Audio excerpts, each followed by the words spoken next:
Hey everyone, it's Frosty here from Black Gaming, and today I'm going to show you a recent pickup that I got um, yesterday. As a matter of fact, I picked this up for a very good price. I was just walking around the local stores in my area, and I did find a few cool things. So the first things that I'm going to start off with is some PS2 games. Now, really, I really enjoyed the PS2. I never owned a PS2 originally. I actually had an original Xbox, and it wasn't until that when they got cheaper to like I think $130. Believe it was 130. Yeah, it was actually when I picked up a PS2. Fortunately, I never really built a collection for it.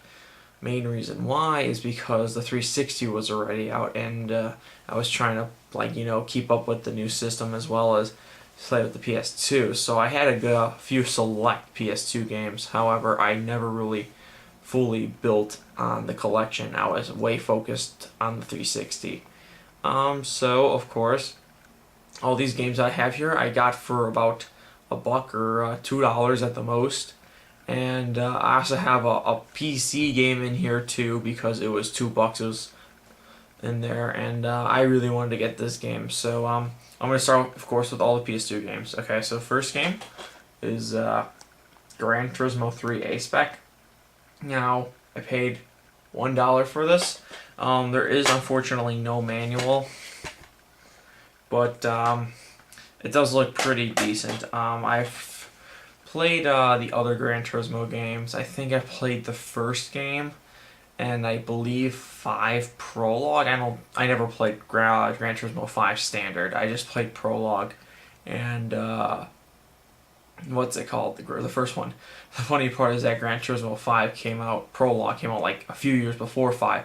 That honestly, Prologue should have just been called 5, and 5 should have really been called 6. But I'm not really too concerned about that. But I mean, for $1, how can you go wrong with Gran Turismo? It's a great racing game, and I still have yet to play it.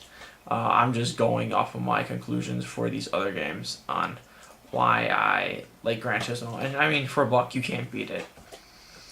Okay, next up on my list is a game that I always wanted to try, but was always really violent. So when it came out, my parents wouldn't let me get this game because of course, the extreme violence and gore in this game, and just the whole concept of this game. I picked this one up for $2, and of course, it's Manhunt. Manhunt for the PS2. It's a greatest hits. It's Red Label. Now, unfortunately, the disc isn't in the best condition. It's kind of scuffed up. There's quite a bit of scratches. However, it works. And this one, however, it does come with the manual, and it comes with the red version disc as well. I actually played this game a little bit yesterday, and I mean, it hasn't really aged well. The graphics aren't that great compared to other games that I played back then that were really top notch. So really, but Manhunt 2 is a pretty fun game if you like that. The controls kind of suck, but the actual game concept is kind of like eerie, like it's just like you're a serial killer. You break out and you just go around executing gang members until you get out. It's really a violent concept, and of course, I wouldn't recommend this for any kids or anything. But if you're if you're older and you're ready to handle a game like this, then I'd say pick it up. It's pretty cool, and never played Manhunt 2, and I heard that one's butchered badly unless if you get the PC version, which is pretty hard to come by as what's it called, the regular format, because it was only sold in adult and novelty stores, and you know what that means? It's sold in porno shops, and I'm not gonna go to a porno shop to buy Manhunt 2. I'll just download it or something. I might not even play it. I don't know. I might. I mean, it just depends what games come out and really if my interest is still into it. But even then, I heard Manhunt 2 wasn't even that great. I heard the first one was a lot better. And, it is kind of decent. Okay, So the next game that I got is a game that actually has been released on the newer consoles as well, and fully remastered in HD. And it came with a game that wasn't that big of a success. It's Medal of Honor Frontline. I got this one for $1, and Medal of Honor Frontline is possibly one of the best World War II games out there, especially on the PS2. Um, See, I played Call of Duty games and like the first one, and Call of Duty 1 and 2 and stuff. I mean, those were okay. I mean, World at War was decent, but I think Medal of Honor Frontline really brought World War II games to like a peak. And also, it's really cool. This one does come with the manual. Comes with the disc. This is Black Label, which is nice. I'm not sure how good the condition is. Let me check. Yeah, it's kind of scuffed up. That's why I think these games were like pretty cheap. But then again, for $1, how can you like not pass this up? And of course, Medal of Honor Frontline is an amazing game.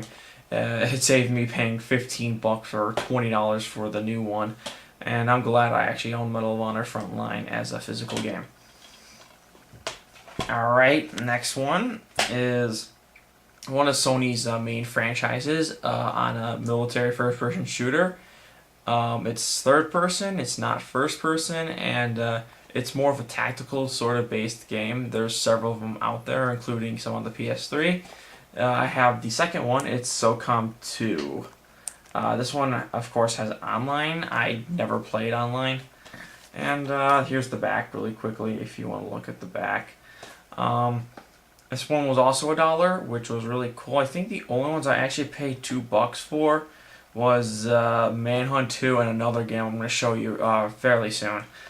So this game, let's see, this one's not really that bad. I mean, there are some scratches on there, but it's not too bad. Comes with the manual, and there's something in here. Oh, it's just one of those advertisement things that they have for the PS2. But I really liked SOCOM, especially when I played on the PSP, Fireteam Bravo. I never got to playing any of the other Fireteam Bravos, but I have played. I think I actually played a demo of SOCOM 2 on one of the demo discs that was on my PS2. So I might play through. I'm not 100% sure yet, but this is pretty cool.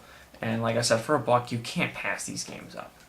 Alright, so another one is a game they recently just made, like a next sequel. Really, it's been one of these more of the extreme sport games that still has a good name to it. Most sports games, back then kind of like fade away because of the new how stuff advanced. But this series kept it well. And again, I paid $1 for this game. It's SSX, the original. Now, I have played SSX Tricky. I never played the original. So I really want to get to playing this game because it looks pretty cool. The condition on this game is perfect. I mean, literally, it's like mint condition. Again, comes with the manual. Comes with this other stuff in here. Someone's business card. There's someone's business card in here, but there's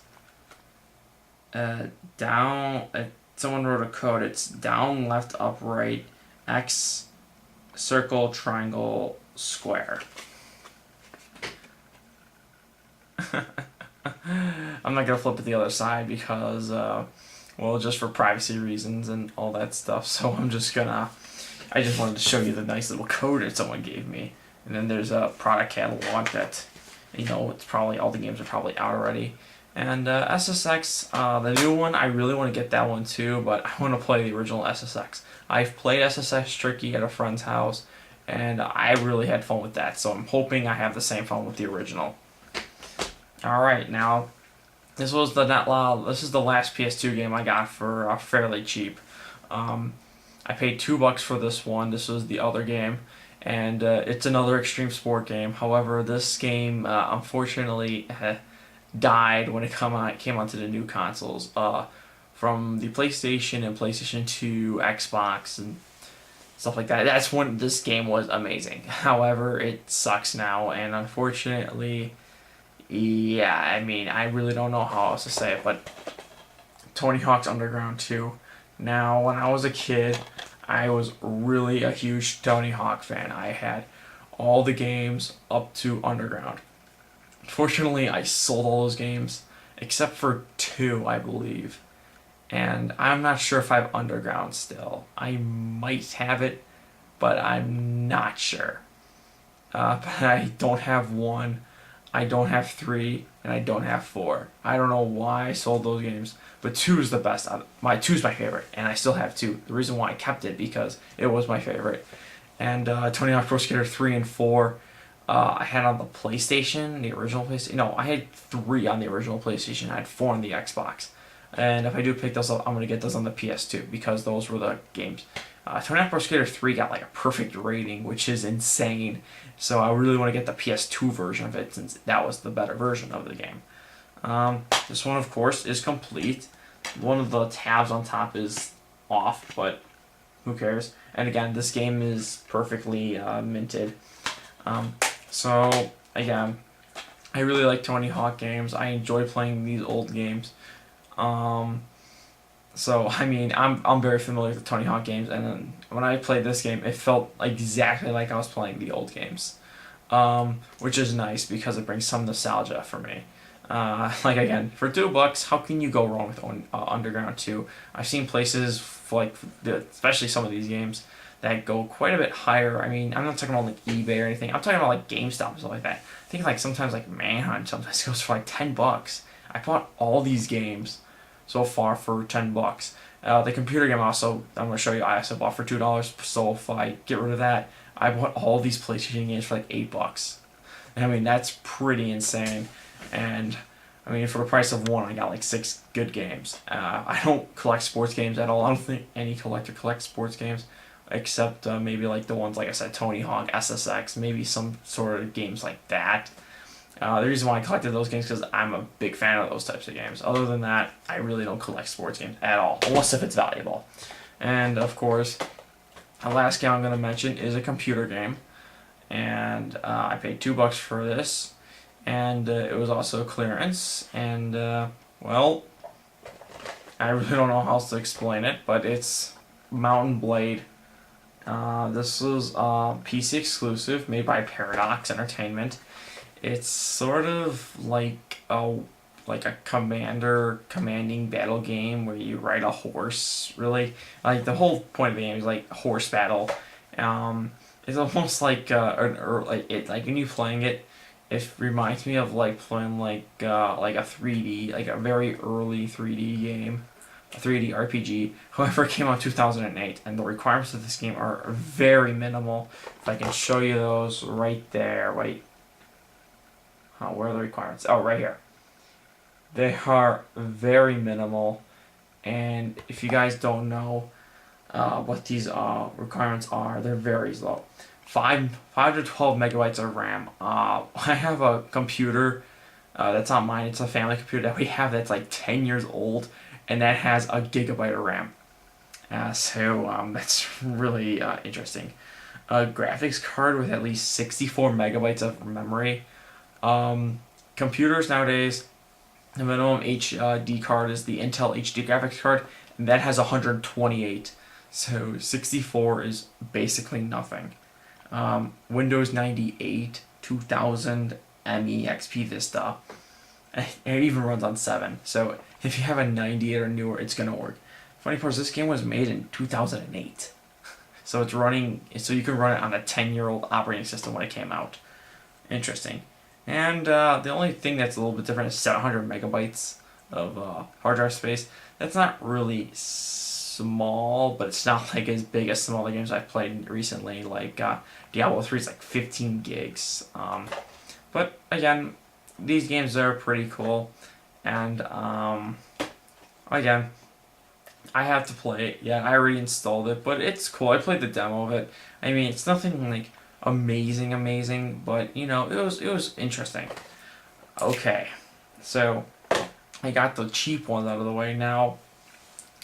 Before I went and bought these games for $1, $2 a piece, I actually went to this other store that's it's It's called Disc Replay. It's like a game recyclery sort of place, and they usually have games that are usually retro, all the way up to like new Xbox and stuff like that. Now this store gives better trade values, so they have better games there.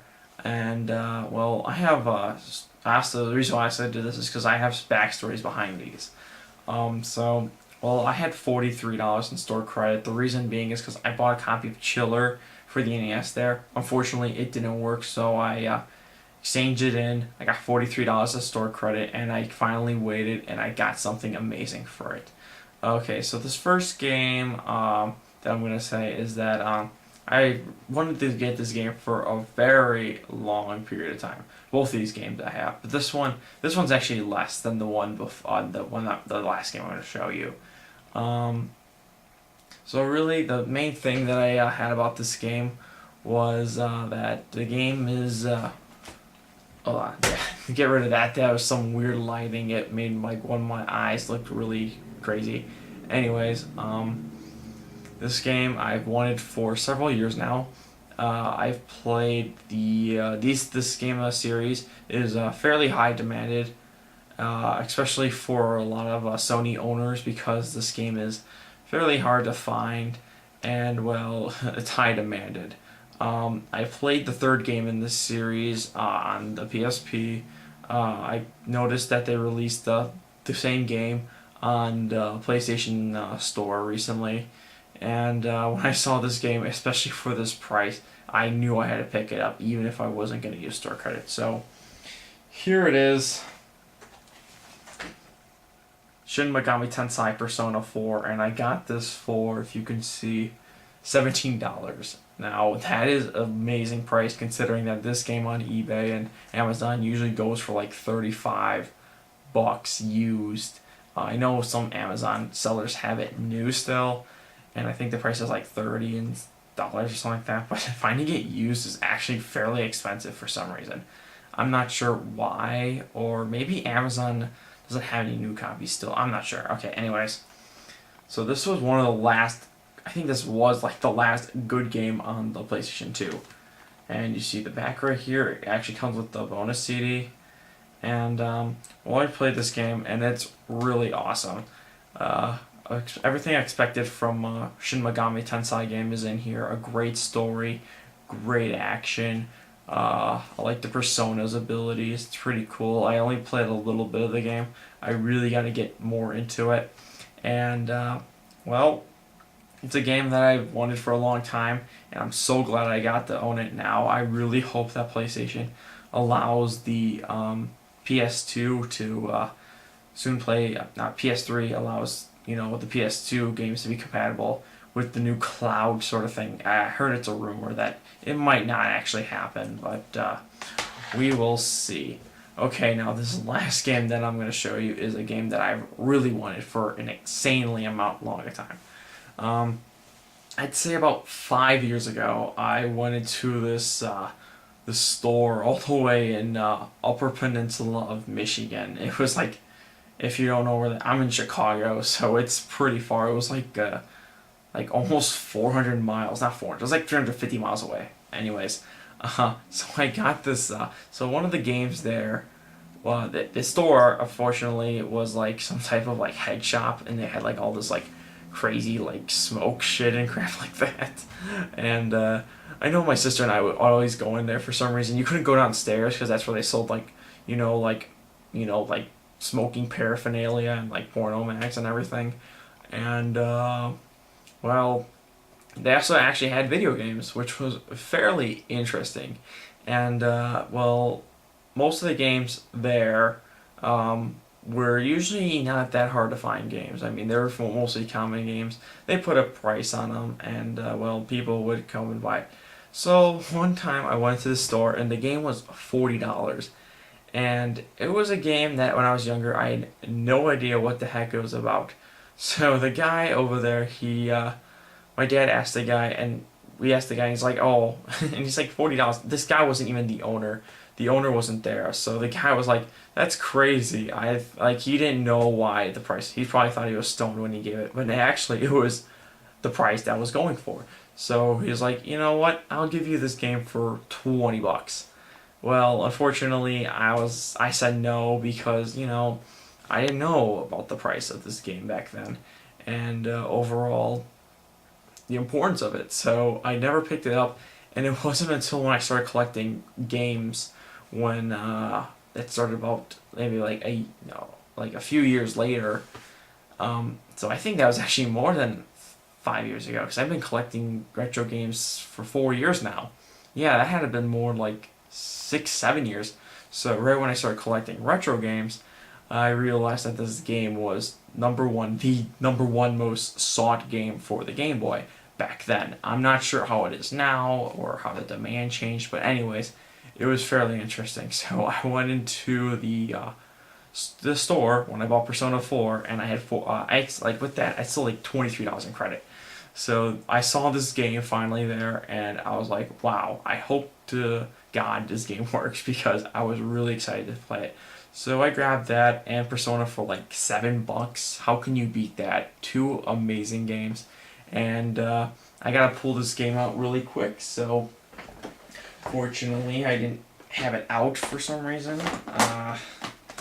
Like I did the other games, the PS2 games, so, well, it's unveiling time, and I finally am glad to own a copy of this game, especially that it's actually a fun game, and really, they made several ports of this, but I like this version the best because you can play it on the go.